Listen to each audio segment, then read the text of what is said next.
ಅಮಾವಾಸ್ಯೆ ಬಂದಿದೆ. ಜೊತೆಗೆ ಸೂರ್ಯಗ್ರಹಣ ಕೂಡ ಬಂದಿದೆ.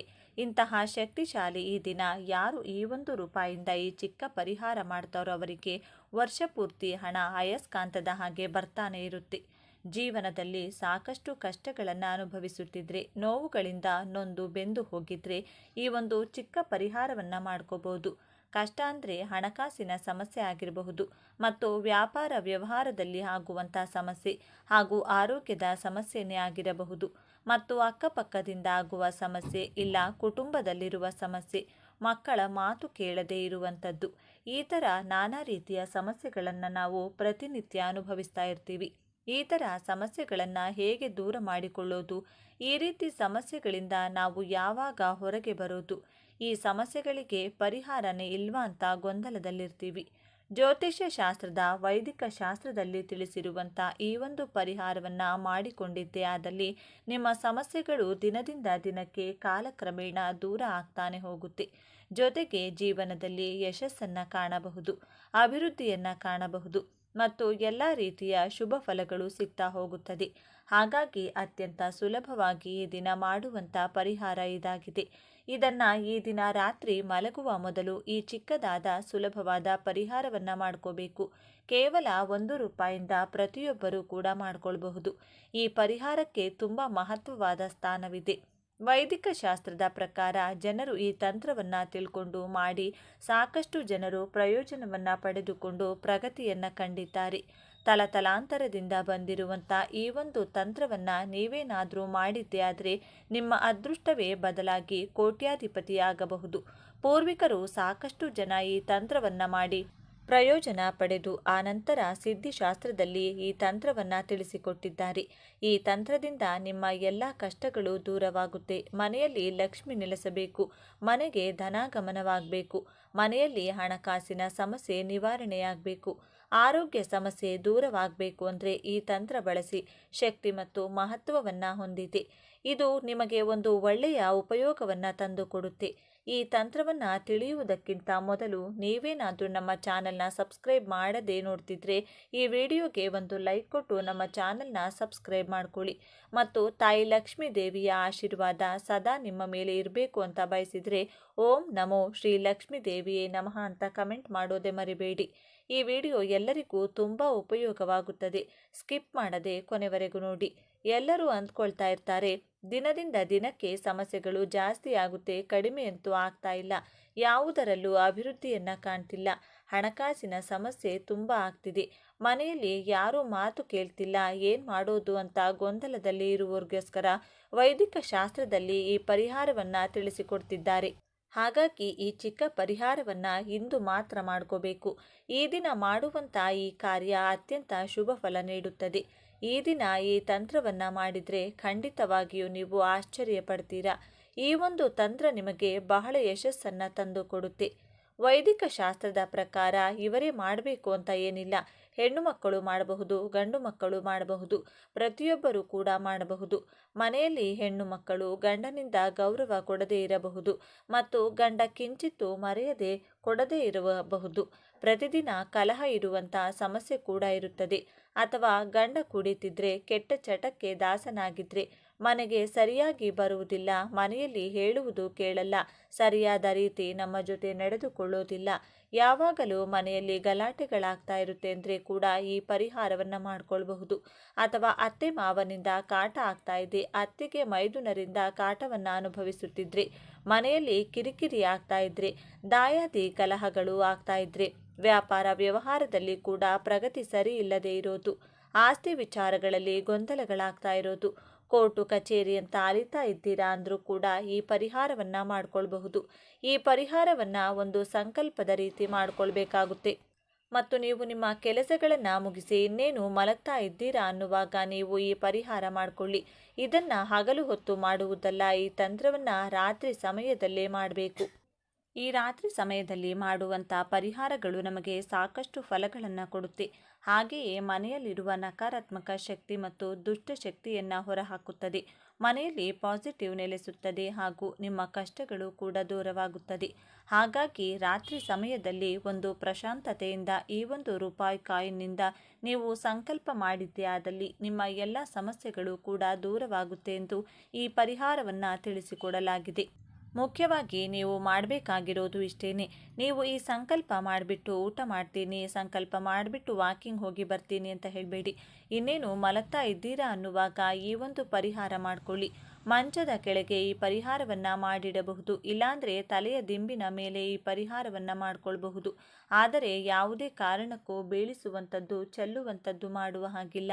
ಯಾಕೆಂದರೆ ಇದರ ಜೊತೆಗೆ ನೀರನ್ನು ಕೂಡ ಬಳಸ್ತಾ ಇದ್ದೀರಾ. ಈ ಪರಿಹಾರ ಹೇಗೆ ಮಾಡಬೇಕು ಅಂದರೆ, ಒಂದು ಗಾಜಿನ ಗ್ಲಾಸನ್ನು ತೆಗೆದುಕೊಳ್ಳಿ. ಗಾಜು ನಿಮಗೆ ಎಲ್ಲ ಶಾಸ್ತ್ರಗಳಲ್ಲಿ ಗೊತ್ತಿರುವ ಹಾಗೆ ಗಾಜು ಕುಜಕಾರಕ. ಹಾಗಾಗಿ ಗಾಜಿನ ಗ್ಲಾಸನ್ನು ತೆಗೆದುಕೊಂಡು ಅದರಲ್ಲಿ ನೀರನ್ನು ಹಾಕಬೇಕಾಗುತ್ತೆ. ನೀರನ್ನು ಹಾಕಿ ಇಟ್ಕೊಂಡು ನೀವಿನ್ನೇನು ಮಲಗ್ತಾ ಇದ್ದೀರಾ ಅನ್ನುವಷ್ಟರಲ್ಲಿ ನಿಮ್ಮ ನಷ್ಟಗಳನ್ನು, ನಿಮಗಾಗಿರುವಂಥ ತೊಂದರೆಗಳನ್ನು, ನಿಮಗೆ ಏನಾಗಬೇಕು, ನೀವು ನಿಮ್ಮ ಭವಿಷ್ಯದಲ್ಲಿ ಹೇಗಿರಬೇಕು, ಯಾವೆಲ್ಲ ಸಮಸ್ಯೆಗಳಿವೆ, ಎಲ್ಲ ಸಮಸ್ಯೆಗಳಿಗೆ ಪರಿಹಾರವಾಗಬೇಕು. ನಿಮ್ಮ ಮನಸ್ಸಿನ ಆಸೆ ಆಕಾಂಕ್ಷೆಗಳನ್ನು 7 ಬಾರಿ ಸಂಕಲ್ಪ ಮಾಡಿಕೊಳ್ಬೇಕು. ಕೈಯಲ್ಲಿ ನಾಣ್ಯವನ್ನು ಇಟ್ಕೊಂಡು 7 ಬಾರಿ ಸ್ವಲ್ಪ ಕೇಳುವ ರೀತಿಯಲ್ಲಿ ಹೇಳ್ಕೋಬೇಕು. ನೀವು ಮನಸ್ಸಿನಲ್ಲಿ ಎಲ್ಲ ಜ್ಞಾಪಿಸಿಕೊಂಡು ಕೈಯಲ್ಲಿ ನಾಣ್ಯ ಇಟ್ಕೊಂಡು 7 ಬಾರಿ ಸಂಕಲ್ಪ ಮಾಡಿಕೊಂಡು ಇನ್ನೇನು ನೀವು ಮಲಗುವ ಮುನ್ನ ಆ ನೀರಿನ ಗ್ಲಾಸ್ನಲ್ಲಿ ನೀವು 1 ರೂಪಾಯಿ ಕಾಯಿನನ್ನು ಹಾಕಬೇಕು. ಕಾಯಿನನ್ನು ಹಾಕಿಬಿಟ್ಟು ತಲೆದಿಂಬಿನ ಮೇಲೆ ಆದರೂ ಇಟ್ಕೊಳ್ಬೋದು. ಹೊಟ್ಟೆಯಲ್ಲಿ ಕೈ ತಾಗಬಾರದು, ನೀರು ಚೆಲ್ಲಬಾರದು. ಆ ರೀತಿ ಜಾಗ ನೋಡಿಕೊಂಡು ಆ ಗ್ಲಾಸ್ನ ಇಟ್ಕೋಬೇಕು. ಮಂಚದ ಮೇಲೆ ಮಲಗುವವರು ಮಂಚದ ಕೆಳಗೆ ಇಟ್ಕೊಳ್ಬಹುದು. ಯಾಕೆಂದರೆ ಕೆಳಗೆ ಖಾಲಿ ಜಾಗ ಇರುತ್ತೆ. ಇಲ್ಲ ಮಂಚ ಇಲ್ಲದೆ ಮಲಗುವವರು ತಲೆದಿಂಬಿನ ಮೇಲೆ ಕೈ ತಾಗದೆ ನೀರು ಚೆಲ್ಲದ ಹಾಗೆ ಇಟ್ಕೋಬೇಕು. ಈ ರೀತಿ ನೀವು ಪರಿಹಾರ ಮಾಡಿಕೊಂಡ್ರೆ ರಾತ್ರೋರಾತ್ರಿ ನಿಮ್ಮ ಸಮಸ್ಯೆಗಳೆಲ್ಲ ದೂರವಾಗುತ್ತದೆ. ಅಂದರೆ ಒಂದು ದಿನಕ್ಕಲ್ಲ, ಕಾಲಕ್ರಮೇಣ ದಿನದಿಂದ ದಿನಕ್ಕೆ ನಿಮ್ಮ ಕಷ್ಟಗಳು ದೂರವಾಗ್ತಾ ಹೋಗುತ್ತದೆ. ಇದನ್ನು 3 ರಿಂದ 4 ಹುಣ್ಣಿಮೆ ಈ ಪರಿಹಾರವನ್ನು ಮಾಡಿದರೆ ಇದರ ರಿಸಲ್ಟ್ ನಿಮಗೆ ಗೊತ್ತಾಗುತ್ತದೆ. ತುಂಬ ಬದಲಾವಣೆ ಆಗ್ತಾ ಹೋಗುತ್ತದೆ. ನೀವು ಜೀವನದಲ್ಲಿ ಹಣಕಾಸಿನಲ್ಲಿ ಅಭಿವೃದ್ಧಿ ಆಗ್ತಾ ಹೋಗುತ್ತದೆ. ಮತ್ತು ಆ ನೀರನ್ನು ನೀವು ಬೆಳಿಗ್ಗೆ ಎದ್ದ ತಕ್ಷಣ ಯಾವುದಾದರೂ ಹಸಿರು ಗಿಡಕ್ಕೆ ಚೆಲ್ಲಬೇಕು. ತುಳಸಿ ಗಿಡಕ್ಕೆ ಚೆಲ್ಲಿದರೆ ತುಂಬ ಒಳ್ಳೆಯದಾಗುತ್ತದೆ. ತುಳಸಿ ಗಿಡ ಇಲ್ಲ ಅಂದರೆ ಯಾವುದಾದರೂ ಹಸಿರು ಗಿಡಕ್ಕೆ ಚೆಲ್ಲಬೇಕು. ಮತ್ತು ಆ 1 ರೂಪಾಯಿ ನಾಣ್ಯವನ್ನು ನೀವು ಪರ್ಸ್ನಲ್ಲಿ ಇಟ್ಕೊಳ್ಬೇಕು. ಮತ್ತು ಆ 1 ರೂಪಾಯಿ ನಾಣ್ಯದಿಂದ 10 ರೂಪಾಯಿ ಇಲ್ಲ 20 ರೂಪಾಯಿ ನೋಟಿಗೆ ಅಥವಾ ಯಾವ ನೋಟಾದರೂ ಪರವಾಗಿಲ್ಲ ಮುಟ್ಟಿಸಿ ಅದನ್ನು ಯಾರಿಗಾದರೂ ಅಗತ್ಯ ಇರುವವರಿಗೆ ದಾನ ಮಾಡಿ. ಇಲ್ಲಾಂದರೆ ಅದರಿಂದ ಊಟವನ್ನು ತೆಗೆದುಕೊಂಡು ಆ ಊಟ ಯಾರಿಗೆ ಅವಶ್ಯಕತೆ ಇರುತ್ತೋ, ಯಾರಿಗೆ ಅಗತ್ಯ ಇರುತ್ತೋ ಅವರಿಗೆ ದಾನ ಮಾಡಿ. ಈ ರೀತಿ ನೀವೇನಾದರೂ ಮಾಡಿ ಆದಲ್ಲಿ ನಿಮ್ಮ ಕರ್ಮಫಲ ದೂರವಾಗುವುದು ಖಚಿತ. ಅದರಿಂದ ಒಳ್ಳೆಯ ಫಲ ಸಿಗುತ್ತದೆ. ಆದ್ದರಿಂದ ಆ ಫಲವನ್ನು ನೀವು ಕಾಣ್ತಾನೆ ಹೋಗ್ತೀರಾ ಮತ್ತು ಅನುಭವಿಸ್ತಾನೆ ಇರ್ತೀರಾ. ಜೀವನದಲ್ಲಿ ಎಲ್ಲದರಲ್ಲೂ ಪ್ರಗತಿಯನ್ನು ಕಾಣ್ತಾ ಹೋಗ್ತೀರಾ. ನೋಡಿದ್ರಲ್ಲ ಸ್ನೇಹಿತರೆ, ಈ ಮಾಹಿತಿ ನಿಮಗೆ ಇಷ್ಟ ಆಗಿದೆ ಅಂತ ಅಂದ್ಕೊಂಡಿದ್ದೇವೆ. ಇಷ್ಟ ಆಗಿದ್ದರೆ ದಯವಿಟ್ಟು ಈ ವಿಡಿಯೋಗೆ ಒಂದು ಲೈಕ್ ಕೊಡಿ. ಇನ್ನು ಹೆಚ್ಚಿನ ಮಾಹಿತಿಗಾಗಿ ನಮ್ಮ ಚಾನಲ್ನ ಸಬ್ಸ್ಕ್ರೈಬ್ ಮಾಡಿಕೊಳ್ಳಿ. ಸಾಧ್ಯವಾದರೆ ಈ ವಿಡಿಯೋವನ್ನು ನಿಮ್ಮ ಫ್ರೆಂಡ್ಸ್ ಆ್ಯಂಡ್ ಫ್ಯಾಮಿಲಿ ಹಾಗೂ ಗ್ರೂಪ್ಗಳಿಗೆ ಶೇರ್ ಮಾಡಿ. ನೀವು ಶೇರ್ ಮಾಡೋದ್ರಿಂದ ಅವರಿಗೂ ನಿಮ್ಮಿಂದ ಒಳ್ಳೆಯದಾಗಬಹುದು. ವರ್ಷದ ಕೊನೆಯ ಸೂರ್ಯಗ್ರಹಣ ಆಗಸ್ಟ್ 12, 2026ರಂದು ಸಂಭವಿಸಲಿದೆ. ಆಕಾಶದಲ್ಲಿ ನಡೆಯುವ ಈ ಅದ್ಭುತ ಘಟನೆಯು ಜ್ಯೋತಿಷ್ಯ ಶಾಸ್ತ್ರದ ಪ್ರಕಾರ ಹಾಗೂ ಖಗೋಳ ಆಸಕ್ತರಿಗೆ ಅತ್ಯಂತ ಮಹತ್ವದ ದಿನವಾಗಿದೆ. ಈ ಆಕಾಶ ವಿದ್ಯಮಾನವು ಜಗತ್ತಿನಾದ್ಯಂತ ಹೊಸ ಭರವಸೆ ಹಾಗೂ ಕುತೂಹಲಗಳನ್ನು ಮೂಡಿಸಿದೆ. ಜ್ಯೋತಿಷ್ಯ ಲೆಕ್ಕಾಚಾರದ ಪ್ರಕಾರ ಈ ಗ್ರಹಣವು ಅನೇಕ ರಾಶಿಚಕ್ರ ಚಿಹ್ನೆಗಳ ಜೀವನದಲ್ಲಿ ಪ್ರಮುಖ ಬದಲಾವಣೆಗಳನ್ನು ತರಲಿದೆ. ಸೂರ್ಯಗ್ರಹಣವು ಕೆಲವು ರಾಶಿಚಕ್ರ ಚಿಹ್ನೆಗಳಿಗೆ ಅದೃಷ್ಟ ತಂದರೆ ಕೆಲವರಿಗೆ ನಕಾರಾತ್ಮಕ ಪರಿಣಾಮಗಳನ್ನು ಬೀರಬಹುದು. ಕೆಲವರು ಎಲ್ಲ ಶುಭ ಫಲಗಳನ್ನು ಪಡೆದರೆ ಕೆಲವು ರಾಶಿಯವರು ಪ್ರಯೋಜನಗಳನ್ನು ಪಡೆಯುವಲ್ಲಿ ತೊಂದರೆಗಳನ್ನು ಎದುರಿಸಬಹುದು. ಹೀಗಾಗಿ ಈ ಸೂರ್ಯಗ್ರಹಣದಿಂದಾಗಿ ಯಾವ ರಾಶಿಯವರ ಅದೃಷ್ಟ ಕುಲಾಯಿಸಲಿದೆ ಎಂಬುದು ಇಲ್ಲಿದೆ. ಈ ಆಕಾಶ ಘಟನೆಯು ಭಾರತದಲ್ಲಿ ನೇರವಾಗಿ ಗೋಚರಿಸದಿದ್ದರೂ ಜ್ಯೋತಿಷ್ಯದ ಪ್ರಕಾರ ಸೂರ್ಯಗ್ರಹಣದ ಪರಿಣಾಮಗಳು ಕೇವಲ ಗೋಚರತೆಗೆ ಸೀಮಿತವಾಗಿಲ್ಲ. ಇದು ಎಲ್ಲ ರಾಶಿಚಕ್ರ ಚಿಹ್ನೆಗಳ ಜೀವನ, ಆಲೋಚನೆಗಳು ಮತ್ತು ನಿರ್ಧಾರಗಳ ಮೇಲೆ ಸೂಕ್ಷ್ಮ ಪರಿಣಾಮ ಬೀರುತ್ತದೆ. ಗ್ರಹಣವು ಭಾರತದಲ್ಲಿ ಪರಿಣಾಮಕಾರಿಯಾಗಿ ಇರುವುದಿಲ್ಲವಾದ್ದರಿಂದ ಅದರ ಸೂತಕ ಅವಧಿಯೂ ಸಹ ಮಾನ್ಯವಾಗಿರುವುದಿಲ್ಲ.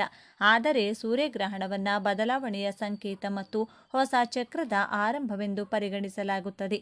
ಕೆಲವು ರಾಶಿಚಕ್ರ ಚಿಹ್ನೆಗಳಿಗೆ ಈ ಸಮಯವು ಸಕಾರಾತ್ಮಕ ಬದಲಾವಣೆಗಳನ್ನು ತರಬಹುದು.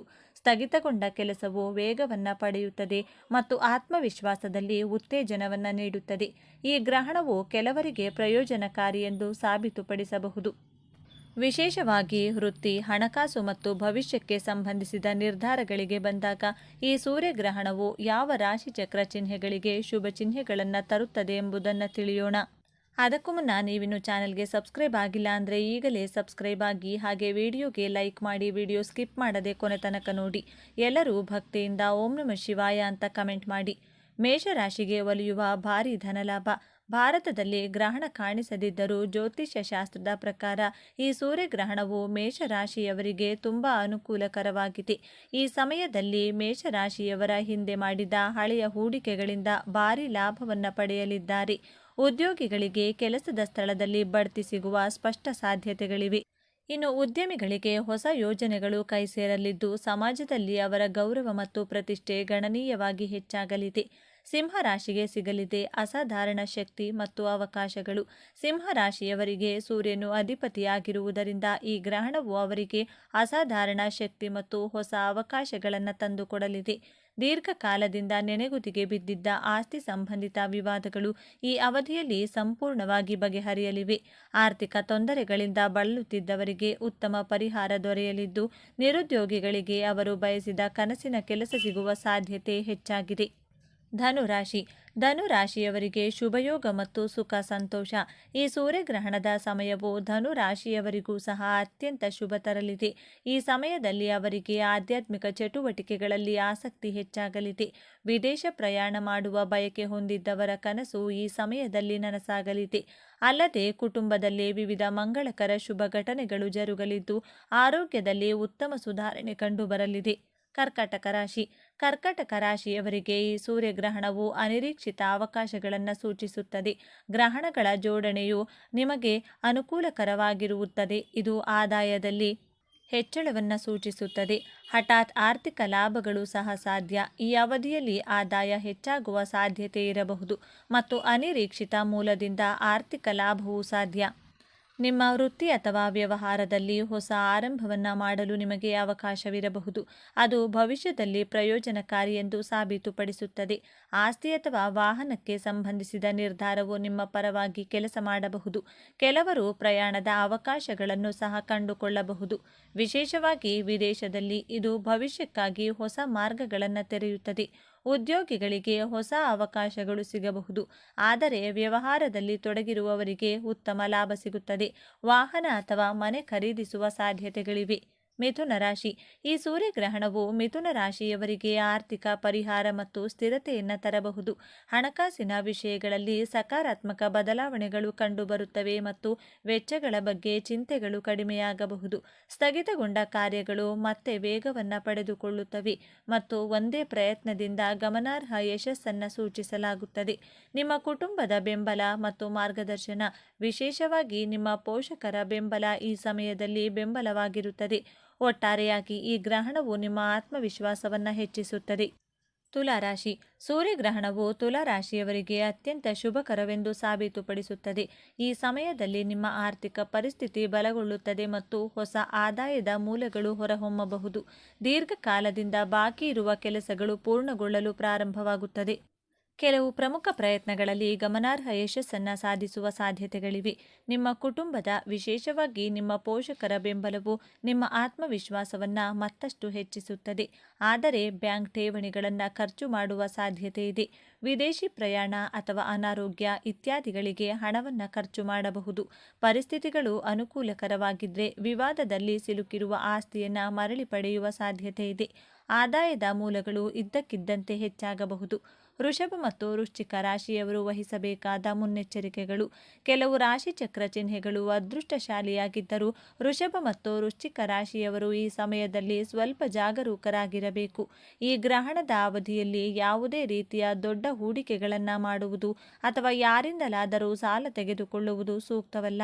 ಕೌಟುಂಬಿಕ ಹಾಗೂ ವೃತ್ತಿ ಜೀವನದಲ್ಲಿ ಅನಗತ್ಯ ವಾದ ವಿವಾದಗಳಿಂದ ದೂರವಿರುವುದು ನಿಮ್ಮ ಶಾಂತಿಗೆ ಒಳ್ಳೆಯದು.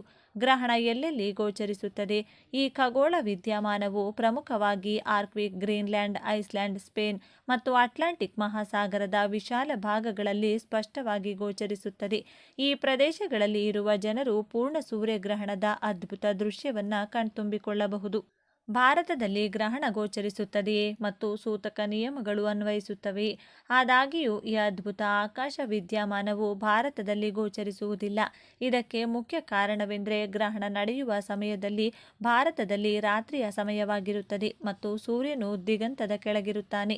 ಗ್ರಹಣದ ಮಾರ್ಗವು ಮುಖ್ಯವಾಗಿ ಉತ್ತರ ಗೋಳಾರ್ಧ ಮತ್ತು ಯುರೋಪ್ ಮೂಲಕ ಹಾದು ಹೋಗುವುದರಿಂದ ಇದು ಏಷ್ಯಾ ಖಂಡದ ದಕ್ಷಿಣ ಭಾಗಗಳಲ್ಲಿ ಗೋಚರವಾಗುವುದಿಲ್ಲ. ಆದ್ದರಿಂದ ಗ್ರಹಣ ಸ್ಪರ್ಶಿಸದೇ ಇರುವ ಕಾರಣ ಭಾರತದಲ್ಲಿ ಯಾವುದೇ ರೀತಿಯ ಸೂತಕದ ನಿಯಮಗಳು ಅನ್ವಯಿಸುವುದಿಲ್ಲ. ಗ್ರಹಣ ದೋಷ ನಿವಾರಣೆಗೆ ಅನುಸರಿಸಬೇಕಾದ ಜ್ಯೋತಿಷ್ಯ ಸಲಹೆಗಳು. ಗ್ರಹಣದ ಋಣಾತ್ಮಕ ಪರಿಹಾರಗಳಿಂದ ನಿಮ್ಮನ್ನು ರಕ್ಷಿಸಿಕೊಳ್ಳಲು ಮತ್ತು ಶುಭ ಫಲಿತಾಂಶಗಳನ್ನು ದ್ವಿಗುಣಗೊಳಿಸುವ ಕೆಲವು ತಡೆಗಟ್ಟುವ ಕ್ರಮಗಳನ್ನು ಅನುಸರಿಸಬೇಕು. ಗ್ರಹಣದ ಸಮಯದಲ್ಲಿ ಸೂರ್ಯ ಮಂತ್ರಗಳನ್ನು ಅಥವಾ ಓಂ ನಮಃ ಶಿವಾಯ ಮಂತ್ರವನ್ನು ನಿರಂತರವಾಗಿ ಪಠಿಸಬೇಕು.